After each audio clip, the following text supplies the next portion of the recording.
அப்படின்னு நீங்க கேட்டீங்கன்னா அதையும் நான் சொல்லணும் இல்லையா?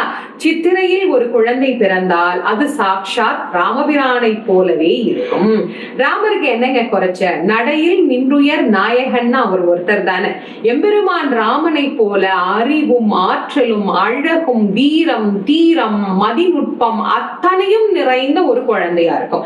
வீரத்தில் அந்த குழந்தையை வெல்லவே முடியாது, புத்திசாலித்தனத்தில் அந்த குழந்தையை வெல்லவே முடியாது. அந்த குழந்தை அழகா இருக்கும், நேர்த்தியா இருக்கும், திறமையா இருக்கும். அவ்வளவும் சித்திரை மாசத்துல பிறந்த குழந்தைகளுக்கு கண்டிப்பாக இருக்கும். எப்படிங்க இவ்வளவு உறுதியா சொல்றீங்க நீங்க அப்படின்னா, ஜாதகப்படி சித்திரை மாதத்தில் தான் சூரிய பகவான் மேஷ ராசியிலே பிரவேசிக்கின்றார். இந்த மேஷ ராசியிலே அவர் பிரவேசிக்கின்ற காலத்தில் பிறக்கின்ற குழந்தைகளினுடைய தன்மை இப்படித்தான் இருக்கும். சரி, பொம்பளை புள்ள பிறக்க கூடாதுன்னு சொன்னாங்களே, அதுக்கு என்னங்க காரணம் அப்படின்னா, ஒரு பெண்ணுன்னாவே அந்த காலத்திலிருந்து இந்த காலம் வரை சில பேருக்கு மனசுல தோணுது, அடங்கிதான் இருக்கணும், அவர் ரொம்ப பேசக்கூடாது, நியாய தர்மம் எல்லாம் சொல்லக்கூடாது, யார் எது சொன்னாலும் கையை கட்டிட்டு ஆமாங்க சரிங்க அப்படிதாங்க அப்படித்தான் ஒரு பெண் வாழணும் அப்படிங்கிற ஒரு மனநிலை சில பேருக்கு இருக்கதான் செய்யுது.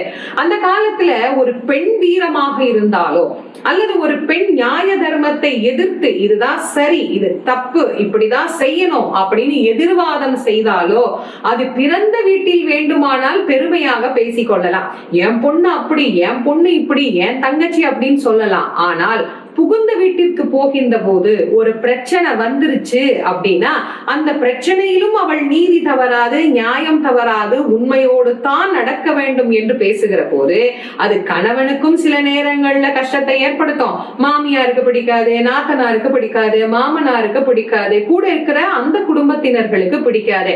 அதனாலதான் அந்த காலத்துல என்ன சொல்லிட்டாங்க, சித்திரையில பிறந்த பொண்ணு அப்பாப்பா அது பயங்கரமா இருக்கும், அந்த மாதிரி பொண்ணெல்லாம் வச்சு நம்ம குடும்பத்துல சமாளிக்க முடியாது, நம்ம வேற மாசத்துல பிறந்த பொண்ணை பாத்துக்கலாம், சித்திரை பொண்ணை கட்டவே கூடாது அப்படின்னு சொல்லி வச்சுட்டாங்க. அதனால சித்திரையில் பெண் குழந்தையோ ஆண் குழந்தையோ எந்த குழந்தை பிறந்தாலும் சரிங்க, அந்த குழந்தை இத்தனை அறிவும் ஆற்றலும் வீரமும் தீரமும் நிறைந்தது. ஏன்னா சூரிய பகவான் தான் கல்விக்கு அதிபதியான கிரகம்.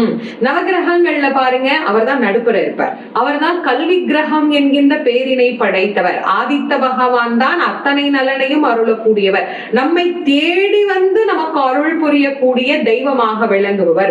எந்த விதமான பாரபட்சமும் இன்றி எல்லா உயிர்களுக்கும் சமமாக கருணை காட்டக்கூடியவர். அதனால இந்த ஆதித்த பகவான் உச்சத்தில் இருக்கும் போது, அதுதான் இங்க முக்கியம், ஜாதகத்தின்படி ஆதித்தன் உச்சத்தில் இருக்கும் போது பிறக்கின்ற குழந்தை ஆதித்தனை போலவே உச்சத்தில் தான் இருக்கும் அப்படிங்கிறது நியதி. இப்போ சித்திரை மாசத்துல பிறந்தவங்களுக்கு எல்லாம் ஒரு தெம்பு வந்திருக்கும், சித்திரை மாதத்தில் குழந்தை பெற்றவர்களுக்கெல்லாம் கண்டிப்பா ஒரு தெம்பு வந்திருக்கும் அப்படின்னு நான் நம்புறேன். இப்போ மற்ற மாதத்தில் பிறந்தவங்க எல்லாம் என்னங்க